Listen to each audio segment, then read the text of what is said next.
الحمدللہ رب العالمین والصلاة والسلام علی رسولہ الکریم اما بعد قال اللہ تبارک وتعالی ان اللہ اشترى من المؤمنین انفسهم واموالهم بان لهم الجنہ۔ تمام قسم کی تعریف و توصیف، کبریائی و بڑائی، حمد و ثنا اس وحدہ لا شریک کے لیے ہے جس نے ہم تمام لوگوں کو پیدا فرمایا اور جو اکیلے اور تنہا پوری کائنات کا خالق و مالک ہے، اور جس نے ہماری ہدایت کے لیے وقتاً فوقتاً اس دنیا میں نبی اور رسولوں کو بھیجتا رہا، جس کی آخری کڑی جناب محمد رسول اللہ صلی اللہ علیہ وسلم ہے، اور آپ کی ذات پر درود و سلام ہو۔ اللہم صلی علی محمد وعلی آل محمد کما صلیت علی ابراہیم وعلی آل ابراہیم انک حمید مجید۔ اللہم بارک علی محمد وعلی آل محمد کما بارکت علی ابراہیم وعلی آل ابراہیم انک حمید مجید۔ میں نے آپ کے سامنے شروع میں سورہ توبہ کی ایک آیت کا ٹکڑا میں نے آپ کے سامنے پڑھا ہے۔ اس آیت میں اللہ رب العالمین نے اس بات کو بیان فرمایا ہے کہ اللہ رب العالمین نے مومنوں سے جنت کے بدلے ان کے جان اور مال کو خرید لیا ہے۔ یعنی اس آیت کریمہ میں یہ بتایا گیا ہے کہ جب تک آپ اللہ رب العالمین کے راستے میں اپنی محبوب چیز کو قربان نہیں کریں گے، تب تک آپ کو اللہ رب العالمین کی جنت نہیں مل سکتی ہے۔ تو اس آیت کریمہ کے بارے میں ہمیں اس بات کو سمجھنے کی ضرورت ہے کہ صحابہ کرام نے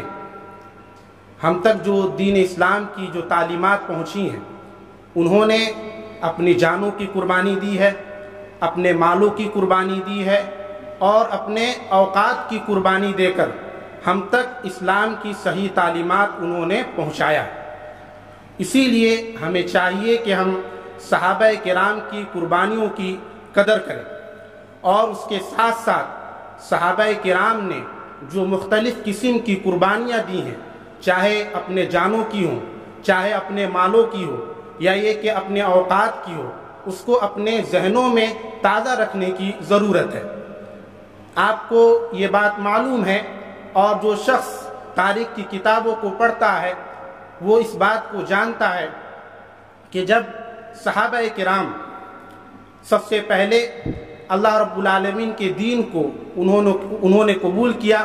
اور اللہ کے نبی صلی اللہ علیہ وسلم کی تعلیمات کو انہوں نے قبول کیا،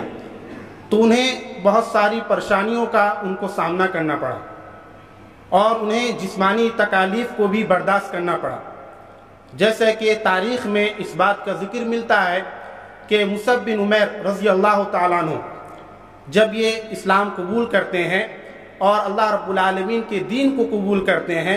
تو ان کی والدہ ان کا کھانا پینا بند کر دیتی ہیں اور ان کو گھر سے باہر نکال دیتی ہیں، اور یہاں تک کہ اہل سیر نے اس بات کو بھی ذکر کیا ہے کہ یہ وہ صحابی ہیں جو کہ بڑے ہی ناز و نعمت میں پلے تھے، لیکن اس کے باوجود جب یہ اسلام لے کر آتے ہیں اور اللہ رب العالمین کے دین کو قبول کرتے ہیں، تو ان کی والدہ ان کو گھر سے باہر نکال دیتی ہیں اور ان کا کھانا پینا بند کر دیتی ہیں۔ یہ صرف اسی وجہ سے اس پریشانی کو برداشت کرتے ہیں کہ انہوں نے اللہ رب العالمین کے دین کو انہوں نے قبول کر لیا۔ اس کے بعد بلال رضی اللہ تعالیٰ عنہ، یہ امیہ بن خلف کے غلام تھے۔ جب یہ اسلام لے کر آتے ہیں اور اللہ رب العالمین کے دین کو قبول کرتے ہیں، تو ان کو سخت دھوپ میں اور چلچلاتی ہوئی دھوپ میں ان کو لٹا دیا جاتا ہے، اور ان کے سینے پر پتھر رکھ دیا جاتا ہے تاکہ یہ اللہ رب العالمین کے دین کو قبول نہ کریں، شریعت اسلامیہ کی تعلیمات سے روگردانی اختیار کر لیں۔ لیکن اس کے باوجود بھی بلال رضی اللہ تعالی عنہ اس تکلیف کو برداشت کرتے ہیں اور استقامت فی الدین کی عظیم مثال پیش کرتے ہیں۔ اسی طریقے سے عمار بن یاسر رضی اللہ تعالیٰ عنہ اور ان کی والدہ محترمہ،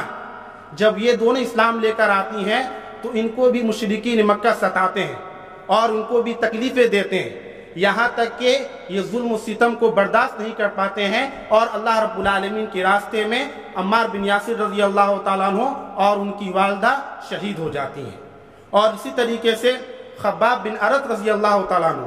جب یہ اسلام لے کر آتے ہیں اور اللہ رب العالمین کے دین کو قبول کرتے ہیں تو ان کے گردن کو جو ہے کاٹا جاتا ہے اور اس کے بعد ان کو دہکتے ہوئے انگارے میں لٹا دیا جاتا ہے اور اس کے اوپر سے ان کو پتھر رکھ دیا جاتا ہے تاکہ وہ ہل نہ سکے، لیکن اس کے باوجود بھی وہ استقامت فی الدین کا ثبوت دیتے ہیں۔ اور یہ صحابہ کرام کی قربانیاں ہیں کہ جب یہ اسلام لے کر آتے ہیں تو دین پر جمے رہتے ہیں، اور اس طریقے سے ان لوگوں نے دین کی صحیح تعلیمات ہم تک پہنچائی۔ تو یہ جو میں نے آپ کے سامنے ابھی بیان کیا ہے تو یہ وہ صحابہ کرام ہیں جنہوں نے اپنے جسمانی تکالیف کے ذریعے سے اور اس کو برداشت کر کے دین کی صحیح تعلیمات کو ہم تک پہنچایا۔ اس کے بعد کچھ صحابہ کرام ایسے بھی تھے، اور آپ کو یہ بات معلوم ہے کہ بہت سارے صحابہ کرام مختلف حالات میں اور ضرورت کے تحت ان لوگوں نے اللہ رب العالمین کے راستے میں اپنے مال کو بھی خرچ کیا۔ اور جیسے کہ ابھی بتایا گیا غزوہ تبوک میں جب اللہ کے نبی صلی اللہ علیہ وسلم نے یہ درخواست پیش کی کہ ہمیں مال کی ضرورت ہے تو صحابہ کرام پیش رہے اور ان لوگوں نے اپنا مال اللہ رب العالمین کے راستے میں خرچ کر دیا۔ یہ عثمان بن عفان رضی اللہ تعالیٰ عنہ ہیں جنہوں نے اس جنگ کے موقع پر 900 اونٹ اور 100 گھوڑے اور اسی کے ساتھ ساتھ بہت سارے چاندی اور دینار اللہ رب العالمین کے راستے میں خرچ کر دیا۔ اسی طریقے سے عبد الرحمن بن عوف رضی اللہ تعالیٰ عنہ ہیں، انہوں نے 29.5 کلو چاندی اللہ رب العالمین کے راستے میں صدقہ کر دیا۔ اسی طریقے سے ابو بکر رضی اللہ تعالیٰ عنہ انہوں نے اپنا پورا مال اللہ رب العالمین کے راستے میں دے دیا۔ اسی طریقے سے عاصم بن عدی رضی اللہ تعالیٰ عنہ ہیں، انہوں نے کافی مقدار میں اللہ رب العالمین کے راستے میں کھجوریں دی۔ یہاں تک کہ اہل سیر نے اس بات کو بھی لکھا ہے کہ اس جنگ میں عورتوں نے اپنے کان کی بالیاں اور انگوٹھیاں بھی اللہ رب العالمین کے راستے میں دے دی۔ تو صحابہ کرام نے اس طریقے سے دین کی صحیح تعلیمات کو ہم تک پہنچایا ہے، اور جب کبھی جو ہے اللہ رب العالمین کے راستے میں مال کی ضرورت پڑی ہے، جان کی ضرورت پڑی ہے، وقت کی ضرورت پڑی ہے تو ان لوگوں نے اس کو پیش کیا ہے۔ اسی طریقے سے بہت سارے صحابہ کرام ایسے بھی تھے کہ ان لوگوں نے اپنے وقت کی قربانی دی ہے۔ اگر جو ہے آپ تاریخ کی کتابوں کو پڑھیں گے تو بہت سارے صحابہ کرام جو اللہ کے نبی صلی اللہ علیہ وسلم کے پاس کبھی کبھی آتے تھے، لیکن ان میں سے بعض صحابہ کرام ایسے تھے جو اللہ کے رسول کے پاس ہمیشہ رہتے تھے، ان کو اصحاب الصفہ کہا جاتا ہے۔ ان میں سے بہت سارے صحابہ کرام کا نام آتا ہے، بالخصوص ابو ذر غفاری رضی اللہ تعالیٰ عنہ، کعب بن مالک رضی اللہ تعالیٰ عنہ، سلمان فارسی رضی اللہ تعالیٰ عنہ، اور اسی طریقے سے ابو ہریرہ رضی اللہ تعالیٰ عنہ۔ یہ سب صحابہ کرام اصحاب الصفہ میں سے ہیں۔ ان کا مقصد یہ ہوتا تھا کہ وہ اللہ کے نبی صلی اللہ علیہ وسلم کے پاس بیٹھیں، علم دین کو حاصل کریں، اور علم دین کو حاصل کر کے آپس میں اس کا مذاکرہ کریں، تاکہ وہ لوگ علم دین کی تعلیم میں اور اس کے علم میں متمکن ہو سکیں،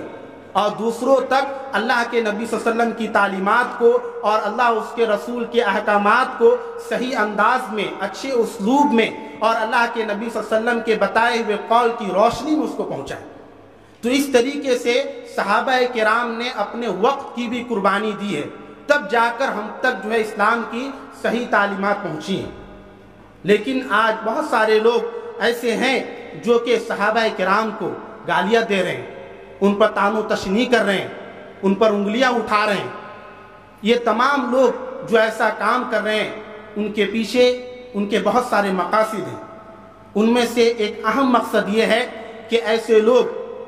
ہمارے جو دین کی تعلیمات ہے اس کو کمزور کرنے کی کوشش کر رہے ہیں، کیونکہ جیسا کہ ابھی آپ کے سامنے بتایا گیا کہ صحابہ کرام کی ہی وہ جماعت ہے جن کے ذریعے سے دین کی صحیح تعلیمات ہم تک پہنچی ہیں۔ تو جو اہل تشیع ہیں اور شیعہ ہیں وہ صحابہ کرام کو گالیاں دے کر، ان کو برا بھلا کہہ کر دین کی جو صحیح تعبیر ہے اور اسلامی شریعت کی جو صحیح روح ہے اس کو غلط طریقے سے لوگوں کے سامنے پیش کرنے کی کوشش کر رہے ہیں۔ تو اسی لیے ہم تمام لوگوں کو ایسے لوگوں سے بچنے کی ضرورت ہے، ان کے مجلسوں سے دور رہنے کی ضرورت ہے، اور صحابہ کرام نے جو قربانیاں دی ہیں اس کو ہمیں سمجھنے کی ضرورت ہے، چاہے انہوں نے اپنے جانوں کے ذریعے سے دیا ہو، یا ایک اپنے مالوں کے ذریعے سے قربانی دی ہو، یا ایک اپنے اوقات کے ذریعے سے انہوں نے قربانی دی ہو، تبھی جا کر اللہ رب العالمین نے ان کے مقام و مرتبہ کو بلند کیا ہے، اور اللہ کے نبی صلی اللہ علیہ وسلم نے اس دنیا ہی میں ان کو جنت کی بشارت دی ہے۔ اور ہم تمام لوگوں کو ہمیشہ اہل سنت والجماعت کا جو عقیدہ ہے اس کو یاد رکھنے کی ضرورت ہے، جس کو امام طحاوی رحمہ اللہ علیہ نے اپنی مشہور کتاب عقیدہ طحاویہ میں اس کو بیان کیا ہے کہ ہم تمام صحابہ کرام سے محبت رکھتے ہیں، اور ہم کسی بھی صحابی کے متعلق غلو نہیں کرتے ہیں،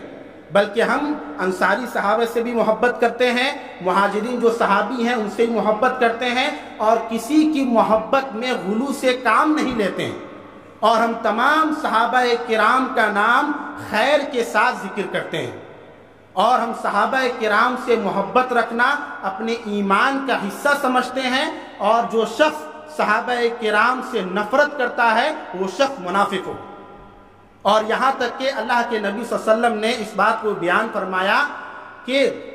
جو شخص صحابہ کرام سے محبت رکھتا ہے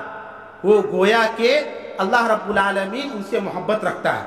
اور یہ ایمان کا حصہ بھی ہے، اور جو صحابہ کرام سے نفرت رکھتا ہے تو اللہ رب العالمین بھی اس سے نفرت رکھتے ہیں۔ تو یہ ہمارے صحابہ کرام ہیں جنہوں نے